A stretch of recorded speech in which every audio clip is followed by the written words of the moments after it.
Saudi আরবে গত কয়েকদিনের ভারী বৃষ্টির জেরে ব্যাপক বন্যা শুরু হয়েছে। বন্যার কারণে ইসলাম ধর্মাবলম্বীদের পবিত্র দুই শহর মক্কা ও মদিনায় ইতোমধ্যে রেড অ্যালার্ট জারি করেছে দেশটির আবহাওয়া অধিদপ্তর national centre for meteorology. Mecca ও মদিনার অবস্থান সৌদির পশ্চিমাঞ্চলে।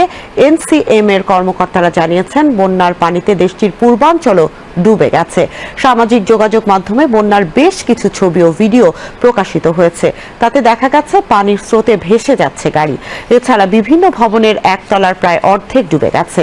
বন্যার কারণে অরেঞ্জ অ্যালার্ট জারি করা হয়েছে রাজধানী রিয়াদ, মধ্যাঞ্চল এবং দক্ষিণ পশ্চিমাঞ্চলীয় দুই প্রদেশ আসির ও জাজানে।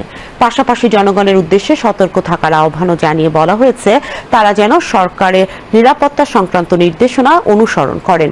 অনেক এলাকায় বৃষ্টিপাত এখনো অব্যাহত রয়েছে উল্লেখ করা হয়েছে এনসিএম এর সর্বশেষ পূর্বাভাসে। বন্যার কারণে আটকে পড়াদের উদ্ধারে যাবতীয় প্রস্তুতি শেষ হয়েছে বলে এক বিবৃতিতে জানিয়েছে সৌদির দুর্যোগ মোকাবেলা দপ্তর এবং আন্তর্জাতিক মানবিক সহায়তা সংস্থা রেড ক্রিসেন্ট।